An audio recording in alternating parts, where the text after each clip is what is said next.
नमस्कार बच्चों। तो आज हम गणित भाग 1 के बारे में कुछ जानकारी प्राप्त करेंगे। अभी आपने 8वीं तक केवल एक ही गणित के बारे में पढ़ा है, लेकिन अब गणित के 2 भाग हो जाएंगे। गणित भाग 1 जिसमें समीकरण से संबंधित जो भी सवाल होंगे वो सब होंगे उस पाठ से संबंधित। गणित भाग 2 जिसमें आकृति से संबंधित, कोणों से संबंधित जो सवाल हैं या जो पाठ हैं वो उसमें पाए जाते हैं। ओके, तो इसलिए उसको गणित भाग 1 और गणित भाग 2 डिवाइड किया गया है। तो मैं आपको गणित भाग 1 पढ़ाऊँगा। तो इसके अंदर देखिए, आपने ये सूत्र पढ़े होंगे। आकृति देखिए, इस बोर्ड पे लिखा गया है a + b का वर्ग, a ऋण b का वर्ग, a का वर्ग ऋण b का वर्ग। तो ऐसे सूत्र आपने पहली कक्षा 8वीं तक पढ़े हैं या 7वीं में पढ़े हैं, समझ में आया। तो ऐसे सूत्रों का उपयोग करके जो सवाल हल होते हैं या समीकरण जो बनते हैं वो गणित भाग 1 के अंतर्गत आते हैं, समझ में आया। या संख्याओं से संबंधित जो सवाल हैं वो सब। तो अब हम आगे देखेंगे। सबसे पहला आपका मैं परिचय करा देता हूँ कि निम्नलिखित पाठ कौन से हैं। तो पहला प्रकरण है इसमें समुच्चय, दूसरा है वास्तविक संख्या, तीसरा है बहुपद, चौथा है अनुपात और समानुपात, पांचवा है 2 चरांक वाले समीकरण, आर्थिक नियोजन और सांख्यिकी। तो अभी फ़िलहाल हमको प्रथम सत्र में केवल ये 3 आता है। ओके, ये 4 स्टार्टिंग से समुच्चय, वास्तविक संख्याएं, बहुपद और अनुपात और समानुपात, समझ में आया। तो अब हम पहले पार्ट के अंतर्गत देखने वाले हैं समुच्चय। समुच्चय मतलब समुच्चय, इस वर्ड से, इस शब्द से हमें एक चीज़ का ख्याल आता है, समूह, किसी भी चीज़ का समूह, है कि नहीं। अब वो वहाँ पर दिया गया है, जैसे देखिए फूलों का गुच्छा, तो आपको पता होगा कि वो फूल है। चाबियों का गुच्छा, तो वो चाबियाँ हैं उसके अंदर। पक्षियों का समूह मतलब पक्षियाँ उड़ रहे हैं। कापियों का गट्ठा मतलब कापी बहुत सारी रखी गई है। ऐसे संख्याओं का समूह दिया है। तो देखिए, एक ऐसा वाक्य जिसको विचार करने के लिए हमें बहुत ज़्यादा सोचने की ज़रूरत ना पड़े, तो वह समूह होता है। ओके, लेकिन अगर जिसमें आपको विचार करने की ज़रूरत पड़ गई तो वह समूह नहीं होता है। कैसे, या समुच्चय नहीं होता है। कैसे वो बताएंगे, देखिए यहाँ पर देखिए कुछ उदाहरण दिए गए हैं। सप्ताह के 7 दिन। अब आपको मालूम है सप्ताह में कितने दिन होते हैं, कौन कौन से दिन होते हैं, तो वो सीधी सी बात है, समूह है, क्योंकि इसमें हमको कुछ सोचना नहीं है। एक वर्ष के महीने, वो भी मालूम है, जनवरी, फरवरी, मार्च, अप्रैल से लेकर दिसंबर तक, इसमें भी नहीं सोचना है। कक्षा के पराक्रमी विद्यार्थी।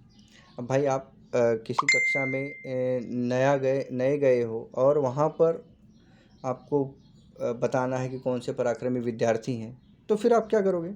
आपको डायरेक्ट तो देख के मालूम नहीं पड़ेगा, तो आप क्या करोगे, उन विद्यार्थियों के बारे में, सभी विद्यार्थियों के बारे में जानकारी इकट्ठा करोगे और तब बोल सकते हो कि वह क्या है, समुच्चय है ये। ओके, फिर आरंभ की 10 गणन संख्याएं, ये भी आपको दिया गया है, ये भी कोई दिक्कत नहीं है, 1 से लेकर 10, ये भी सीधे सीधे मालूम पड़ जा रहा है। महाराष्ट्र के मजबूत गढ़ किले, अब ये जब आप जाके देखोगे नहीं तब तक आपको मालूम पड़ेगा नहीं, है कि नहीं। तो इसलिए इसको भी आपको देखना ज़रूरी है। तो यह भी समुच्चय नहीं है। हमारे सौरमंडल, ये भी पता है कि हमारे सौरमंडल में कितने ग्रह हैं, तो वह समुच्चय है, मतलब जिससे हमको सीधे सीधे मालूम पड़ जाए जिस वाक्य से, तो वह समुच्चय होता है। और जिसमें थोड़ा सा भी तर्क शक्ति लगाना पड़ जाए वह समुच्चय नहीं होता है। देखते हैं आगे। देखिए, अभी मैं खाली आपको जो मेन पार्ट है उसके बारे में बता रहा हूँ। हो सकता है हम लोग आगे कल से शुरू करें। देखिए, समुच्चय को लिखने की पद्धतियाँ। सबसे पहले समुच्चय को हम लोग कैपिटल लेटर से लिखते हैं, ABC से लेकर Z तक, इसका उपयोग करते हैं। फिर समुच्चय के घटक जो होते हैं, जो उसके अंदर के घटक होते हैं, उसको हम लोग किससे लिखते हैं, स्मॉल ABC से, है कि नहीं। स्मॉल लेटर आपने पढ़ा होगा इंग्लिश में, है कि नहीं। अब A, यह समुच्चय A का घटक है, तो उसको हम लोग इस तरीके से दिखाते हैं, A बिलोंग्स टू A, समझ में आया। नहीं रहेगा तो उसको बीच में से लाइन यहाँ पर दिखाया गया है। अब हम थोड़ा सा रिवाइज कर लेते हैं संख्याओं के बारे में। तो प्राकृतिक संख्या जो कि 1 से शुरू होती है, 1, 2, 3, यह क्या है, प्राकृतिक संख्याओं का समुच्चय है।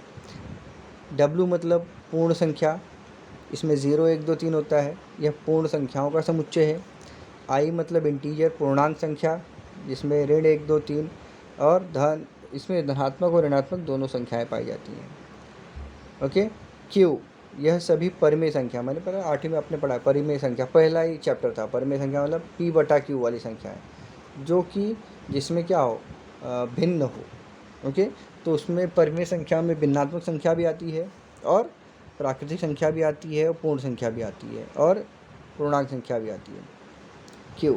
आर यह वास्तविक संख्याओं का समुच्चय है। समुच्चय लिखने की 2 पद्धतियाँ होती हैं, सूची पद्धति और गुणवर्णन पद्धति।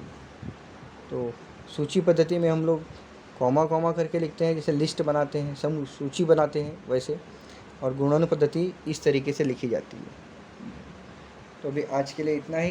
कल से हम 1.1 देखेंगे, तो आप एक बार ये पढ़ के रखिए, जिससे आपको समझ में आगे का जो भी है।